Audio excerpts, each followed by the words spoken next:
On September 27th, we received a call from a family in Calgary advising that their son, Justin McKinnon-Blomme, had not been in contact with the family for approximately 3 days. He had not shown up at work.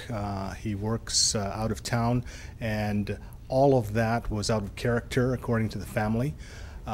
He was last seen at the intersection of Fairmount Drive and Southland Drive Southeast at approximately 10:30 p.m. on the 24th of September. At this point, given the out of character behavior at this point, we are concerned for Justin's well-being, and we want to get in contact with him. We have released the information with regards to Justin's identity. He's 21 years old. He's 140 pounds, 5'10", with blonde hair. The image that we've sent the media, we've put out to the public. We're asking the public to provide us with any information as to Justin's whereabouts. At this point, we just want to make sure that Justin is okay.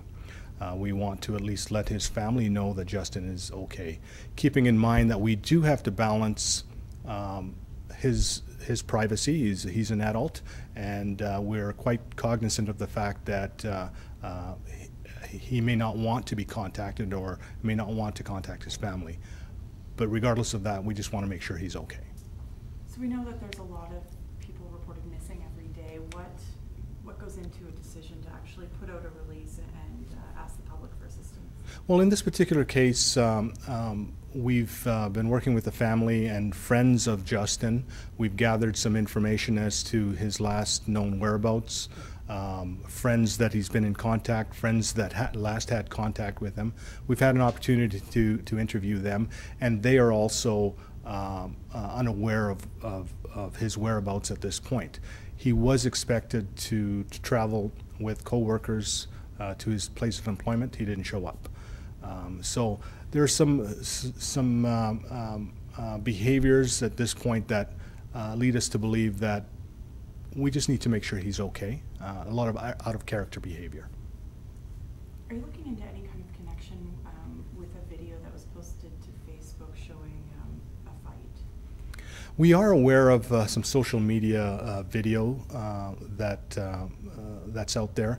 At this point, we can't comment on what occurred or who those individuals are.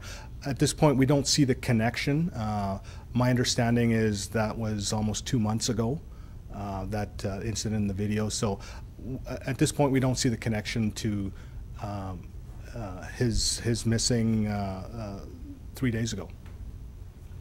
And the missing persons unit, is the unit investigating this? At this point, we have our detectives that are involved, not the missing person unit, but we are in the early stages of this particular incident. We want to talk to anybody that may have information with regards to Justin's whereabouts. We don't have any reason to believe that he has met any foul play at this point. We just want to make sure that he's okay. Have you made contact with the girl who was driving him home that night? We have, yes. What are your next steps?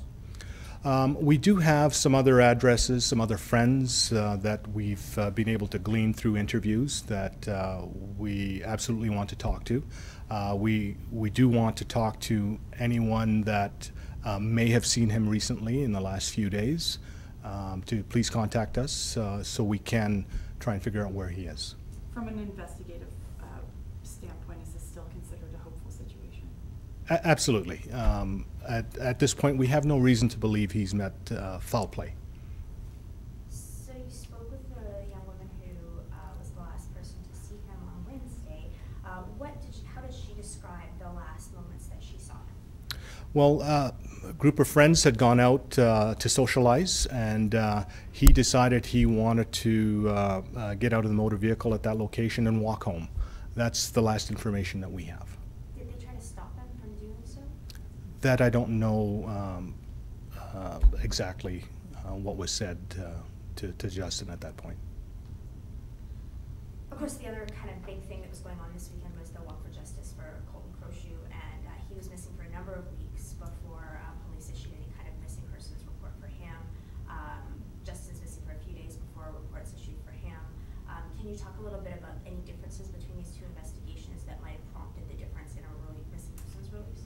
Well, each investigation is different, is taken on the merits that are presented to the investigators.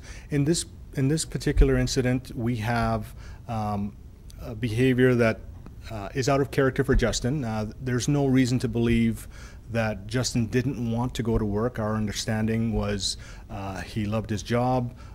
He had planned to travel to his work with friends. That was a regular pattern. He regularly contacts his family. So these were factors that caused us to take the extra step. We've exhausted the avenues that were available to us, interviewing friends, family, attended his home address, spoke with his neighbors, and the natural progression in this investigation, like any other investigation, is we have now reached the point where we want to appeal to the public for anybody that has information on him. Thank you. Okay. Thank you. You're welcome.